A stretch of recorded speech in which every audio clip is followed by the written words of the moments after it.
PBS মার্কেটসে সবাইকে স্বাগত জানাচ্ছি। আমি মাহফুজুল্লাহ বাবু।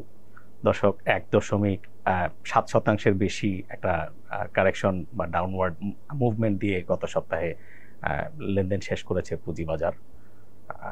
আইসিবির যে আপনার ফান্ড পাওয়া সেগুলো সেটেল হয়েছে, 4% সুদে পাবে, তারা ব্লুচিপ শেয়ার ইনভেস্ট করবে। তারপরে আসলে বাজার কিন্তু আসলে ঠিক সেভাবে স্ট্রেংথ দেখা যাচ্ছে না।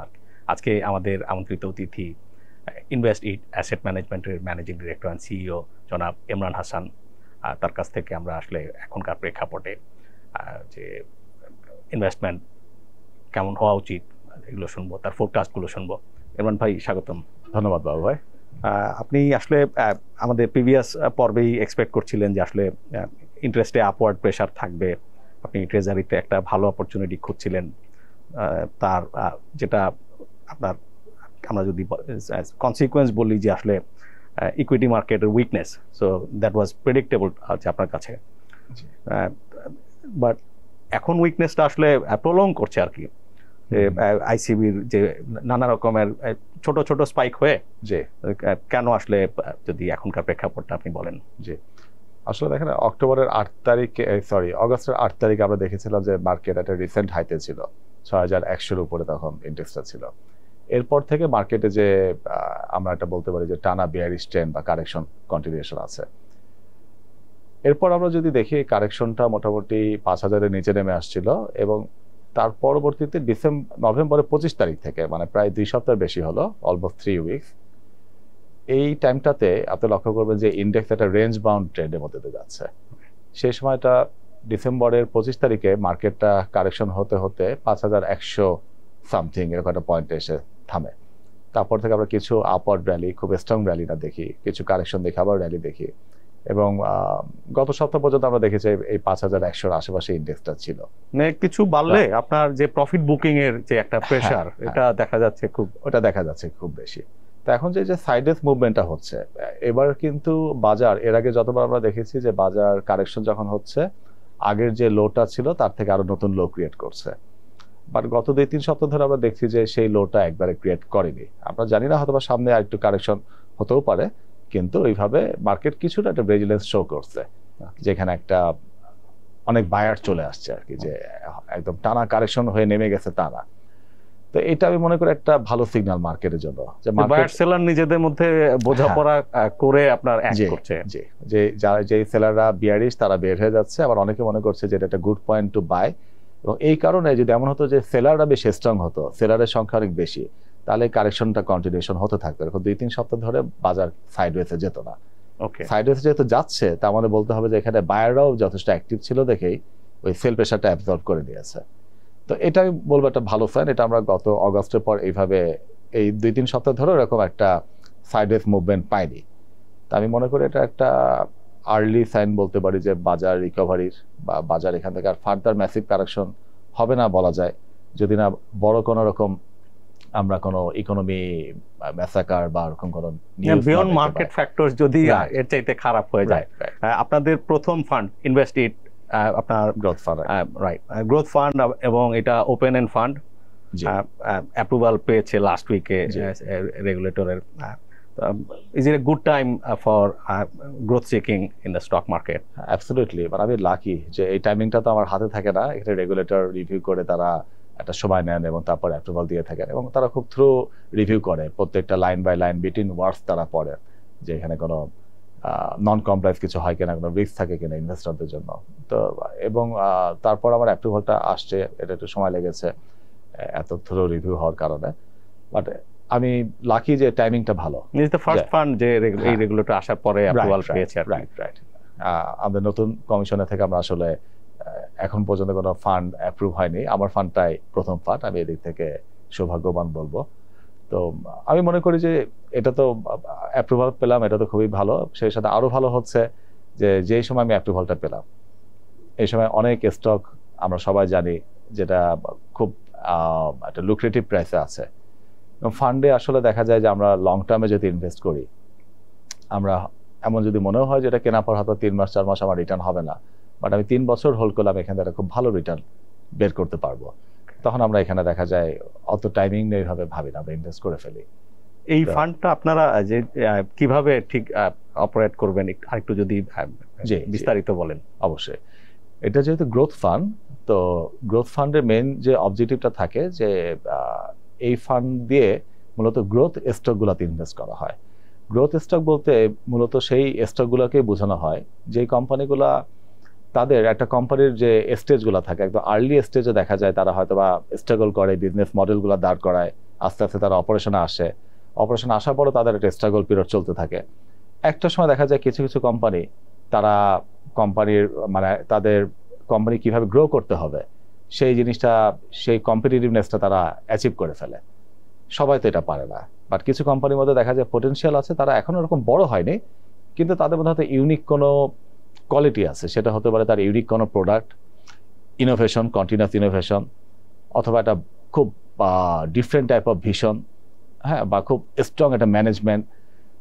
তখন যেটা হয় মানে সেই স্টকগুলোকে আমরা, যেটার এই মোমেন্টে খুব বড় এমন না যে সে মার্কেট লিডার নাম্বার 1, 2 তা না, তার কোম্পানি তার আর্লি স্টেজে আছে, কিন্তু তার এমন কিছু সিমটম আছে যেটা দেখে মনে হচ্ছে কোম্পানিটা 5 বছর 10 বছর পর অনেক ভালো করবে।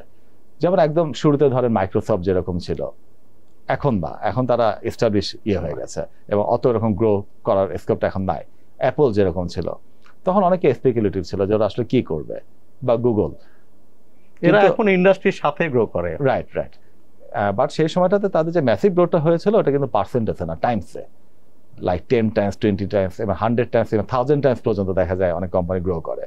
তো গ্রোথ স্টকের হচ্ছে সেই স্টকগুলাই যেগুলো আমরা মনে করি যে এখন সেই কোম্পানিগুলো খুব হাইলাইটেড না, তারা তাদের মার্কেটের সবচেয়ে হাইয়েস্ট মার্কেট শেয়ার না, তারা হয়তো মিডিল একটা গ্রাউন্ডে আছে বা মিডিলের নিচেও আছে, স্ট্রেংথটা আছে, পটেনশিয়ালটা আছে যে সে 10 বছর 5 বছর পরে একটা ম্যাসিভ পজিশন ইন্ডাস্ট্রিতে নেবে। তখন যেটা হয় যে এই কোম্পানিগুলো যদি রাইটলি আইডেন্টিফাই করা যায়, এখান থেকে এই কোম্পানিগুলোতে ইনভেস্ট করলে রিটার্নটা অনেক হাই থাকে। তো গ্রোথ ফান্ডের অবজেক্টিভ মূলত থাকে এই টাইপের কোম্পানিগুলোকে আইডেন্টিফাই করা এবং সেই কোম্পানিগুলোতে ইনভেস্ট করা। তো এখানে স্বভাবতই যেহেতু এটা একটা ফোরকাস্টের বিষয় যে আসলে কোন কোম্পানিগুলো অনেক বেশি গ্রো করবে, একটা এস্টাবলিশ কোম্পানিতে যেটা অলরেডি মানে গ্রো করে গেছে সেখানে রিস্কটা কিন্তু কম থাকে, কারণ হচ্ছে অলরেডি এটা আমরা দেখতেই পাচ্ছি এটা গ্রো করে গেছে, এটা মোর লাইক ভ্যালু স্টক। কিন্তু যে কোম্পানিটা আমি গ্রো করবো ভাবছি এবং ভালো গ্রো করবো ভাবছি, আমি যদি এখানে ইনভেস্ট করি আমার অ্যাজাম্পশন তো রাইট নাও হতে পারে, ভুল হয়, রাইট রাইট। এবং সেখানে ফোরকাস্টটা ভুল হলে যেটা হয় তখন রিস্কটা অনেক হাই থাকে, যে লস হওয়ার রিস্কটাও হাই থাকে। বাট এটা আমরা অবশ্যই এটা ব্যালেন্স করার ট্রাই করবো যে গ্রোথ স্টকে ইনভেস্ট করলো যাতে করে আমাদের রিস্ক কন্ট্রোল মেকানিজমগুলো ভালো থাকে। অন্তত ইনভেস্টরের আপনাকে যেটা খেয়াল রাখতে হবে, একজন যখন মিউচুয়াল ফান্ডে বিনিয়োগ করে সেটাকে এফডিআর এর সাথে কম্পেয়ার করলে হবে না, বা সঞ্চয়পত্রের সাথে কম্পেয়ার করলে হবে না। যে আমি এফডিআর করলে তো 9% রিটার্ন পেতাম, তা আমি কেন এখানে 9% পাচ্ছি না। মিউচুয়াল ফান্ড এমন হতে পারে এটা তার ক্যাপিটাল মার্কেট ইনভেস্টমেন্টের সাথে তার কম্পেয়ার করতে হবে। এমন হতে পারে তার 1 বছরে তার 5% লস হতে পারে, দ্বিতীয় বছর দেখা গেল তার 10% লাভ হলো, আবার তৃতীয় বছর যে দেখা গেল তার 30% লাভ হলো। আমরা ওই যে করোনার মধ্যেও দেখেছি অনেক ফান্ড থেকে এনএভি রিটার্ন এসছে। Right right. এবং সে দেখবে তার যে ভিশনটা যেটা থাকতে হবে, একটা মানুষ জমি কিনলে যেরকম সে কিন্তু 6 মাসের জন্য জমি কেনে না, বেশিরভাগ ক্ষেত্রে সে দেখা যায় ইভেন পরের জেনারেশনের কাছেও জমিটা দিয়ে যায় এবং ওইভাবে চিন্তা করে যে 20 বছরে আমার দাম এত বেড়েছে। এইভাবে মিউচুয়াল ফান্ডে সে যখন বিনিয়োগ করবে, সে যদি মনে করে আমি এটা 5 বছর বা আমার রিটায়ারমেন্ট প্ল্যান, সে তখন এটাকে টাইম টু টাইম দেখবে যে আমি 3 বছর 4 বছর 5 বছরে আমার রিটার্ন কেমন হলো। এভারেজ রিটার্নটা আমি আশা করি আমরা ওইভাবে ম্যানেজ করব যাতে করে সে এফডিআর বা সঞ্চয়পত্র কিনে যে রিটার্নটা পাচ্ছে তার থেকে জানি সে যাতে বেশি হতাশ না হয়, তার থেকে যাতে হতাশ তো না জানি বেশি যাতে পায় এবং ভালো বেশি যাতে পায়, যদি তার হোল্ডিং পিরিয়ড একটু লম্বা হয় সেটা আমরা এনশিওর করার ট্রাই করব। আর যথেষ্ট গ্রোথ স্টক এখন বাজারে আপনি দেখছেন কিনা? এটা আমাদের বাজারে একটা চ্যালেঞ্জ, মানে আমি এটা শুধু গ্রোথ স্টকের জন্য বলবো না, যে কোনো স্টকের জন্যই। মানে যদি বলা হয় যে যথেষ্ট ভালো স্টক আছে কিনা বাজারে, এটা খুঁজতে খুব কষ্ট হয়। মানে যেটা নিয়ে আমাদের সবসময় মানে একটা কমন টপিক থাকে, আমরা আলোচনা করি যে ভালো কোম্পানি লাগবে, ভালো কোম্পানি লাগবে বাজারে। তো এটা আমি মনে করি এটা আমাদের একটা আমাদের বাজারে একটা বড় ল্যাকিং, যে আমাদের যথেষ্ট শুধু গ্রোথ স্টক নাই বলবো না, যে কোনো ভালো স্টকে আমাদের বাজারে যথেষ্ট পরিমাণ নাই। এটা আমাদের ফান্ড ম্যানেজারদের জন্য একটা ভালো চ্যালেঞ্জ হয়। বাট তারপরে আমাদের যে স্টকগুলো আছে এর মধ্যে আমি মনে করি যে অনেকগুলাই পাওয়া যাবে একটা পোর্টফোলিও বিল্ড করার জন্য, যেহেতু এটা অনেক বড় পোর্টফোলিও না, হয়তোবা তাছাড়া এখন হ্যাঁ। অনেক শেয়ার বেশিরভাগেরই দাম দামও কম মানে। আছে, রাইট রাইট। এবং এই ফান্ড মানে 100-200 কোটি টাকা পর্যন্ত এটা আসলে আমার মনে হয় ভালো একটা রিটার্ন দেওয়া পসিবল। খুব বড় ফান্ড হলে আমাদের আরো স্টক লাগবে। আর হচ্ছে যে ট্রেজারি হ্যাঁ। ভার্সাস ইকুইটি, এই আলোচনায় এখন পরিস্থিতি কি? আপনি 13%-এর উপরে ট্রেজারি ওঠে কিনা তার হ্যাঁ, জন্য একটা এক্সপেকটেশন ছিল আপনার, জি। ইল্ড এটি কি উঠতে যাচ্ছে কিনা? আমার কাছে এটা জাস্ট একটা আবার গাট ফিলিং বলবো আর কি। আমার কাছে মনে হয় যে 13%-এর বেশি যাওয়ার সম্ভাবনাটা খুব কম। ওকে। আমরা যদি গত 2 মাসের ট্রেন্ডটা দেখি, দেখবেন যে ট্রেজারি একটুখানি পড়ে আসছিল, পড়ে আসার পর আবার উঠে আবার আগে যে পিকটা ছিল সেখানে এসে মোটামুটি একটা স্টেবল হয়ে আছে। তো এখান থেকে আর একটু বাড়তে পারে, বাট আমার কাছে মনে হয় যে এটা বেড়ে 13% ক্রস করে যাবে, এত হাই হওয়ার চান্সটা কম। আর আমার মনে হয় যখন পিকের কাছাকাছি লেভেলে আমরা আছি। এখন এই লেভেলে কতদিন আসলে থাকবে, যে আপনার যে রিভার্সালটা কবে নাগাদ হতে পারে আপনার এক্সপেকটেশন? এটা খুব ট্রিকি, মানে আমার আগে যেটা এক্সপেকটেশন ছিল যে রিভার্সাল খুব তাড়াতাড়ি হবে, এখন আমার মনে হচ্ছে হয়তো রেটটা খুব ফার্দার হাইক না হলেও খুব ফাস্ট রিভার্সালও হবে না। এটা আমার জাস্ট এই কারণে মনে হচ্ছে, আপনি যদি লক্ষ্য করে থাকেন আপনি দেখবেন যে আমাদের কিছু কিছু ইকোনমি ইন্ডিকেটর এখনো বেশ চ্যালেঞ্জের মধ্যে আছে। যেমন আপনি একদম রিসেন্টলি দেখবেন যে রেমিটেন্সের ডলার কিন্তু আরো 2 টাকা করে ব্যাংকে বেড়েছে রেট। হ্যাঁ, এটা তার মানে কি, মানে হচ্ছে ব্যাংকগুলোর এখনো ডলার নেট ক্রাইসিস আছে, ডিমান্ড আছে, তাতে ওইভাবে সাপ্লাই হচ্ছে না রেমিটেন্স বাড়া পড়ো। কারণ হচ্ছে আপনার প্রথমত যে অনেক ডিউ পেমেন্ট আছে। এয়ারলাইন্সগুলো আপনি দেখবেন যে বাইরের এয়ারলাইন্সগুলো আমাদের থেকে একটা ম্যাসিভ পরিমাণ ডলার তারা পায়, সেটা এখনো পুরোপুরি পেমেন্টটা শেষ হয়নি, হাফের মতো শেষ হয়েছে। যে সেন্ট্রাল ব্যাংকের যে ডলার রেট সেটাও এই যে ডিসেম্বরেই আপনার 18 থেকে প্রায় 20-এর কাছাকাছি চলে গেছে। রাইট। তারপর দেখেন ইনফ্লেশন স্টিল হাই। হ্যাঁ, আর আপনার অনেকগুলো ব্যাংকগুলোর আপনি ডিপোজিট দেখেন যেটা খুবই সারপ্রাইজিং। লাস্ট কোয়ার্টারটাতে ব্যাংকের ডিপোজিট তার আগের কোয়ার্টারে থেকে এখানে 1% কমেছে, যেটা মানে আমি নিজেও কখনো একদমই ভাবতে পারি নাই। টোটাল ডিপোজিট বাড়ার কথা এবং ভালো মতোই বাড়ার কথা, কারণ আপনি ব্যাংকের রেট কিন্তু বা ইন্টারেস্ট রেট কিন্তু অনেক হাই তার আগের কোয়ার্টারের থেকে। তো নর্মালি তো আমরা যেটা হয় যে ইন্টারেস্ট রেট হাই হলে তখন ব্যাংকের সবাই আরো বেশি করে টাকা রাখে, আর তারপরও কেন ডিপোজিট কমে গেল? তার মানে ওই একইভাবে ইনফ্লেশনের প্রেশার, মানুষের কাছে ওইভাবে সারপ্লাস ফান্ড নাই ব্যাংকে রাখার মতো। সেকেন্ডলি হচ্ছে আপনার অনেক ব্যাংকগুলো আমরা দেখছি যে টাকা দিতে পারছে না, এই কারণে মানুষের মধ্যে ভয় কাজ করছে, তারাও দেখা যাচ্ছে যে ওই ব্যাংকগুলোর সাথে ব্যাংক করছে না বা ঘরে ক্যাশ রাখছে। তো এই কারণে আমার মনে হয় না যে খুব তাড়াতাড়ি খুব সারপ্লাস লিকুইডিটি চলে আসবে এবং রেট আবার রিভার্স হয়ে আসবে, এটা খুব ফাস্ট হবে মনে হয় না। মানে অ্যাট দ্য সেম টাইম এটা আবার অনেক বেড়ে যাবে সেটা মনে হয় না। আমার মনে হয় এখানে একটা সময় হয়তো বা থাকবে, এখানে সেই সময়টা ধরেন আপনার প্রত্যাশা নিশ্চয়ই বাস্তবতা আর প্রত্যাশা এক না, কবে নাগাদ আপনার কতদিন পর্যন্ত আপনি এক্সপেক্ট করছেন এই রেঞ্জে থাকবে? আমার মনে হয় এই রেঞ্জে আরো 3 থেকে 6 মাসের মধ্যে থাকা সম্ভব, মানে খুব তাড়াতাড়ি 6 মাসের মধ্যে খুব ম্যাসিভ ভাবে কমে আসবে এটা আমার কাছে মনে হয় না আর কি। আচ্ছা, তো বাই দিস টাইম ইকুইটি মার্কেটে আপনি সাজেস্ট করেছিলেন যে ফিক্সড ইনকামে একটা সিগনিফিক্যান্ট পোর্শন আর ইকুইটিতে যেখানে অপরচুনিটি আছে, আসলে অপরচুনিটি গুলো দেখা যাচ্ছে যে short lasting opportunity main, right, যে মার্কেটে আসলে কোনো র্যালি টিকছে না, সেলার চলে আসছে। তো এখন ইকুইটি ইনভেস্টরদের আসলে এই সময় কি করা উচিত, এই যে নেক্সট 6 মাস যদি আমরা বলি 25 সালের প্রথমত ধরেন আমি এখন তো মার্কেট, আমি লাস্ট যখন আসছিলাম তার থেকে আরো কিছুটা কারেকশন হয়ে আসছে মার্কেটে। হ্যাঁ, তো এখন মার্কেট আমি মনে করবো যে আগে থেকে আরো চিপ, মানে যত চিপ হচ্ছে মার্কেট আসলে তত লুক্রেটিভ। তো আমরা এমন এখন একটা পয়েন্টে আছি, মানে এখানে high interest rate, fixed income security lucrative, আবার at the same time equity মার্কেটও ডে বাই ডে আরো লুক্রেটিভ হচ্ছে বা এখনো বেশ লুক্রেটিভ আছে। তো আমার মনে হয় যে আপনি যেটা বললেন যে শর্টলি একটা র্যালি হচ্ছে এখন যেগুলো হচ্ছে, এটাও ট্রু। এখন একটু আগে আমরা যেটা বললাম যে 3 সপ্তাহ ধরেই বাজারে একটা সাইডওয়েজ মুভমেন্ট হচ্ছে, এরকম রেঞ্জ বাউন্ড মুভমেন্ট হচ্ছে। তো রেঞ্জ বাউন্ড মুভমেন্টটা যদি কন্টিনিউশন থাকে, বা আমার যেটা এখন মনে হচ্ছে যে খুব বড় কারেকশন হবে না বাজারে, খুব বেশি বাড়বেও না, খুব বড় বিগ র্যালিও হওয়ার চান্সটা কম, এই মোমেন্টটাতে আমার কাছে মনে হয় যে যারা ট্রেডার তারা বেনিফিটটা সবচেয়ে বেশি নিতে পারে। মানে এটাতে একটা শর্ট টাইম পিরিয়ড আমি ধরি, মানে যদি এই নেক্সট 3 মাস 6 মাসই চিন্তা করি। অতএব খেয়াল করবেন যে এই টাইমটাতে অনেক স্টকেরই একটা রেঞ্জ বাউন্ড বা সুইং ট্রেড করে যারা, এরকম সুইং ট্রেডের মতো একটা অপরচুনিটি ছিল, যে অনেক স্টক দেখা যাচ্ছে যে তার একটা সাপোর্ট লেভেল সেই প্রাইসের নিচে সে নামছে না, বা অনেক বেশি 20 টাকা থেকে 30 টাকা ওঠানামা করছে, অনেক বেশি ওভারসোল্ড হয়ে গেছে। হ্যাঁ, তো এখানে আবার ওভারসোল্ড থেকে আবার ওভারবোট হচ্ছে, হ্যাঁ, বা সে তার সাপোর্ট থেকে তার ওই ইমিডিয়েট রেজিস্ট্যান্স তারও একটা সাইড রেঞ্জ বাউন্ড মুভমেন্ট হচ্ছে।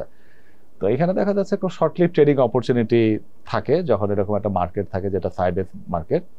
বাট এটা আসলে আমি বলবো যে সবার জন্য না। প্রথমত তার সেই টেকনিক্যাল ট্রেডিং বা এক কথায় ট্রেডিং এর তার একটা স্কিলটা থাকতে হবে। আর দ্বিতীয়ত যেটা খুবই ইম্পর্টেন্ট, তার এই ব্যাপারে ওই স্কিলের সাথে যথেষ্ট টাইম দিতে হবে। কারণ ইনভেস্টমেন্ট কিন্তু আপনার টাইমটা এমন না যে আপনাকে এভরি ডে মানে আওয়ার মার্কেট আপনাকে অ্যাক্টিভ থাকতে হবে, তা না।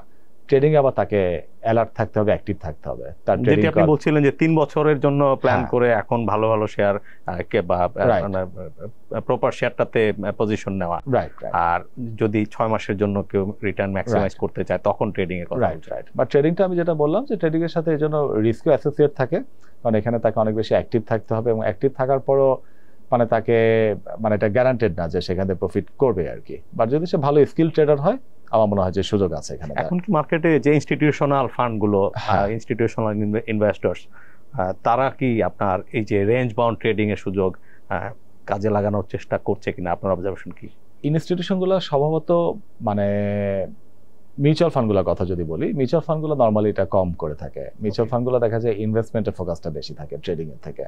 তাদের কিছু একটা পোর্শন অনেক ফান্ডই, আমি আমার ক্যারিয়ারে যেটা ছিল যে আমি 20% পর্যন্ত ট্রেডিং এর জন্য অ্যালোকেট রাখতাম, যেটা বাকি 80% ছিল সলিড ইনভেস্টমেন্ট। তো মানে 20% এটা ম্যাক্সিমাম, অনেক সময় এটা জিরো থাকতো আর কি।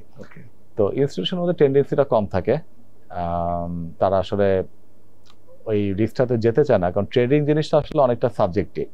আমি মনে করলাম যে হ্যাঁ এটা এখানে সাপোর্ট এটা ব্রেক হবে না, আমি ওই এক্সপেকটেশনে কিনলাম, বাট ব্রেক হয়ে গেল, তা আমি আসলে জিনিসটা জবাবদিহি করাটা ডিফিকাল্ট হয়ে যায়। একটা ইনস্টিটিউশনের যে ফান্ড ম্যানেজার, তাকে যদি তার বস জিজ্ঞাসা করে, তার সিও জিজ্ঞাসা করে যে তুমি এটা কেন ইনভেস্ট করেছিল, সে সাপোর্ট টাপোর্ট বললে এগুলো দেখা যায় আসলে খুব একটা, বা ওভারসোল বললো, হ্যাঁ এটা সে খুব একটা পাত্তা পাবে না কথায়, হ্যাঁ, এবং তাকে এটাতে ব্লেম করা হবে যে তোমার তো এটা কেনা ঠিক হয়নি, এটা তো কোনো ফিনান্সিয়াল ইনভেস্টমেন্ট স্ট্র্যাটেজির মধ্যে নাই যে এখানে তো কিনতে হবে, এগুলো সাপোর্টিং টু। কিন্তু যদি কথা সে একটা ভালো স্টক যেটা আন্ডার ভ্যালুড এবং তার ডিসিএফ ভ্যালুয়েশন করে, পি রেশিও আদার সব ভ্যালুয়েশন করে দেখালো যে অনেক চিপ আছে, সে যদি এটা কেনে, কথা কেউ ব্রিটিশ আমেরিকান টোবাকো কিনে লস হলো, তার 20% লস হলো, সে তার বোর্ডকে, তার সিও কে দেখা যায় জাস্টিফিকেশনটা তার কাছে থাকবে যে ভালো কোম্পানি, সেল এত থেকে এত হয়েছে, হ্যাঁ, বাট ম্যাক্রো ইকোনমি ভালো ছিল না, এই সমস্যা এটা। কিন্তু ধরেন কেউ যদি এখন ফরচুন শুজ কিনে, আমি এটা জাস্ট নাম বলছি আর কি, অনেক ফরচুন শুজ আছে বাজারে আর কি, হ্যাঁ, দেখা গেল যে তার 10% লসই হয়ে গেল। এখন যদি তাকে তখন তার সুপারভাইজার চার্জ করে যে কেন তুমি ফরচুন শু কিনছিলা, হ্যাঁ, সে কিন্তু ব্রিটিশ আমেরিকান টোবাকো সুপারভাইজার মেনে নেবে 20% লস, এখানে 10% লস সে মানতে চাবে না, এবং তার মানে দেখা যাবে জব পর্যন্ত থ্রেটে পড়ে যেতে পারে। তো এই কারণে দেখা যায় ইনস্টিটিউশনগুলো যদি, বা মিউচুয়াল ফান্ড কোম্পানি এএনসি গুলা অতটা সাহস করে না ট্রেডের ক্ষেত্রে, বিশেষ করে যদি কোম্পানির ফান্ডামেন্টালটা দুর্বল হয় বা জাস্টিফাই করার মতো না থাকে। এটা এটাই বেশি দেখা যায়। কিছু ইনস্টিটিউশন করে, তারা তাদের প্রপ্রাইটারি ফান্ড দিয়ে করে, পাবলিক ফান্ড না। এদিকে আবার এখনকার রেগুলেটর আপনার যে বাজারে দীর্ঘদিন ধরে চলে আসা যে প্রাইস ম্যানিপুলেশন, এগুলোর এগেইনস্টে যে আপনার প্রচুর ফাইন করছে। দেখা যাচ্ছে যে ইন্ডিভিজুয়াল যারা আপনার আমরা HNI বলি, বা আপনার যারা মার্কেটের বিভিন্ন স্টকের ডিফ্যাক্টো মার্কেট মেকার্স থাকে, তারাও বোধহয় এখন একটু ইনঅ্যাক্টিভ আছে বাজারে। হ্যাঁ, স্বাভাবিক। আসলে তো এই সময়গুলোতে একটা তো আছে যে অনেকে দেখা যায় তারা ইন্টেনশনালি বাজার ম্যানিপুলেশন সিরিজ ট্রেডিং করে আসছে, তাদের ফাইন হচ্ছে, এটা হওয়া উচিত, তারা রুল ব্রেক করেছে। আবার অনেকে লার্জ ইনভেস্টর আছে, তারা হয়তো একটা তাদের মধ্যে প্যানিক কাজ করতে পারে যে আমি হয়তো রুল ব্রেক করছি না, বাট জাস্ট আমি মানে যদি কোনো কারণে মনে হয় যে আমি ম্যানিপুলেশন করেছি, আমি ইনভেস্ট এখন করবো কিনা। তো এই সময়টা ভয় অনেকের কাজ করতে যেখানে পারে। ফিক্সড ইনকামে তার চেয়ে মানে একটা সিকিউর রিটার্ন ভালো পাচ্ছে, রিটার্ন ভালো পাচ্ছে। রিটার্ন পাচ্ছে। বুঝতে পেরেছি কেন আসলে যে একটা মার্কেট লুকস উইকার হ্যাঁ, গট ইট। আর এখন আপনার অ্যাসেট ক্লাসে হুম হুম, এই যে আপনার 25 কোটি টাকা টার্গেট জি, সাইজ, জি। এটা কি আপনি ঠিক কিভাবে অ্যাসেট ক্লাসের অ্যালোকেশনটা যদি বলেন? জি জি জি। আমি আসলে মিউচুয়াল ফান্ডে একটা সুযোগ থাকে কি, যে আমি 25 কোটি টাকা পেলে আমাকে এটা ইমিডিয়েট ইনভেস্ট করতে হবে তা না, আমি 6 মাস পর্যন্ত সময় নিতে পারি ইনভেস্ট করার Okay. জন্য। তো এখানে আপনি একটু আগে যেটা বলেন যে রেঞ্জ বাউন্ড মুভমেন্টও হচ্ছে, তা আমি যেটা হতে পারে আমি ইকুইটিটা গ্র্যাজুয়ালি বিল্ড আপ করবো। আমি অ্যাট এ টাইম 25 কোটি টাকা ইনভেস্ট করে ফেলবো তা না, আমি গ্র্যাজুয়ালি বিল্ড আপ করবো, আমি ভ্যালু বাই করার ট্রাই করবো। এভরিডে দেখবেন এখন অনেক স্টকের যেহেতু লিকুইডিটি অত ভালো না, আপনার একদিনের মধ্যে প্রাইস 3-4%, 5% ফ্লাকচুয়েট করতেছে, মানে ডেজ হাই এবং লোর মধ্যে অনেক গ্যাপ থাকছে। তো এখানে আপনার লোয়ে যদি আপনি আস্তে আস্তে করে একটা স্টক কালেক্ট করতে পারেন, দেখা যায় তাদের একটা গুড প্রাইসে আপনার একটা পোর্টফোলিও বিল্ড আপ করার সুযোগ আছে। তারপরে ইনিশিয়াল এই মোমেন্টে যে অবস্থাটা, আমার প্ল্যান হচ্ছে আমি ইভেন্চুয়ালি 60% ইকুইটিতে চলে যাব, গ্রোথ স্টকগুলা, যার মধ্যে একটা ছোট পোর্শন ট্রেডের জন্য থাকবে, আর বাকি 40% আমি আপাতত হয়তো ফিক্সড ইনকামের দিকে থাকবো, যেটা গ্র্যাজুয়ালি আমি আস্তে আস্তে করে ফিক্সড ইনকামটা কমাই নিয়ে আসি, ইকুইটি পোর্শনটা বাড়াতে থাকবো। যতটা রিভার্সাল যত অ্যাপ্রোচ করবে আপনি রাইট, আস্তে আস্তে ইকুইটিতে শিফট করবেন। এক্স্যাক্টলি। আচ্ছা, আর যারা আপনার ফিক্সড ইনকামের যাদের এখন যদি কেউ ফোকাস করতে চায়, তাদের ক্ষেত্রে আপনার লং টার্ম ভার্সাস এই যে শর্ট টু মিড টার্ম যে ট্রেজারি, এর মধ্যে আসলে what should be the prescription? আমি মনে করি যে 5 to 10 ইয়ার্স ট্রেজারিটা আমি পছন্দ করি, কারণ এটা লিকুইডিটি মোটামুটি ভালো থাকে অন্যগুলোর তুলনায়। আর সে যদি এটা 1 বছরও হোল্ড করে, আমি মনে করি 1 বছরের পরের রেট এখন থেকে কম থাকবে ট্রেজারি রেটটা। ওকে, তো সেই সময় সে যদি সেল করে দেয় তাহলে তার ক্যাপিটাল গেনও হচ্ছে, আর সেল না করলে তো সে ইন্টারেস্ট ইনকাম পাচ্ছেই, মানে রেট কমে গেলে সে সেল করলে ক্যাপিটাল গেইন হবে এটা। আর এমন যদি হয় যে সে এরকম লং টার্ম হোল্ড করার চিন্তা নাই, তাহলে আমি মনে করি সে বিলও কিনতে পারে, 3 মান্থের বিল কিনতে পারে, জাস্ট পার্কিং, জাস্ট পার্কিং করে 11-12% রিটার্ন। আচ্ছা ইমরান ভাই, দেশের সার্বিক অর্থনীতি নিয়ে আপনার লাইক আগামী 1 বছরে এখন আমরা যে একটা সিচুয়েশনে আছি, তার চাইতে খারাপ হয়ে যাওয়ার রিস্ক কতটা দেখেন? খুব কঠিন প্রশ্ন করেছেন। আমি কম, সেই রিস্কটা কম দেখি, মানে এটা যদিও আমি ফোরকাস্ট করতে পারি না, মানে আমি বলবো যে আমার ওই কোয়ালিটিটা নাই। হ্যাঁ, ইনফ্যাক্ট মানে এটাই পসিবল টু। হ্যাঁ, মানে আমি এখানে আরো অসহায় বোধ করি, মানে আমি যখন চিন্তা করি যে আসলে আমি হোপফুল মানুষ, আমি আশা করি যে সরকারের কাছে আপনার জনতা ব্যাংক যে আপনার 60,000 কোটি টাকা, এই টাকাগুলো আসলে ইনফ্যাক্ট অলিগার্কদের টেক অ্যাওয়ে, যে তারা নিয়ে গেছে।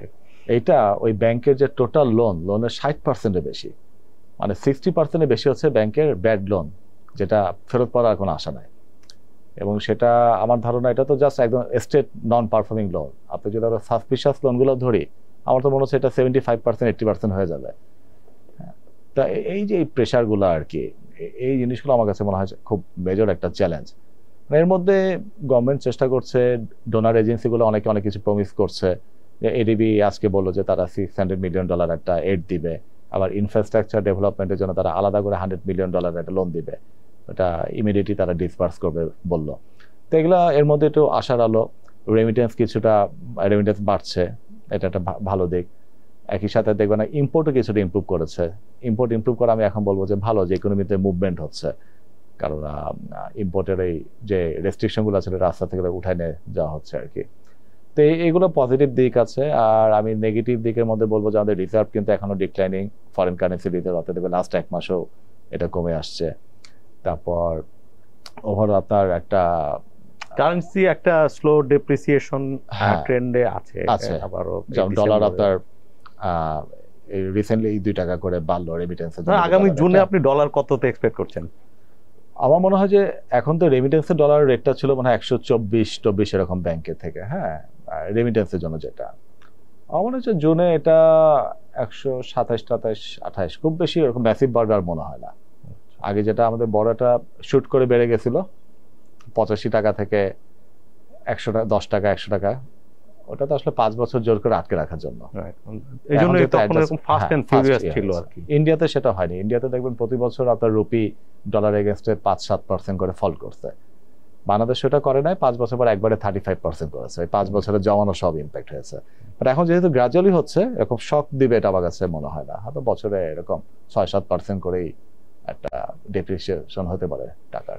এই যে আপনার আমরা যদি বলি যে একটা কি বলে যে স্লো টাইমে হ্যাঁ, কোনো পার্টিকুলার স্টক যেটা নিয়ে আপনি একটু আউটলায়ার পারফর্মার কোনো এক্সপেকটেশন আছে কিনা কোনো স্টকে?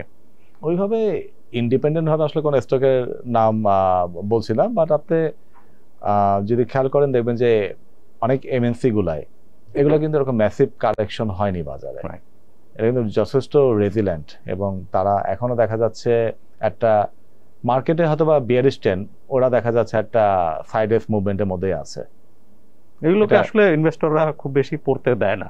হ্যাঁ, বিকজ একটা অপরচুনিটি যে টু এন্টার টু পিক সাম তারা নিয়ে নেয়। রাইট।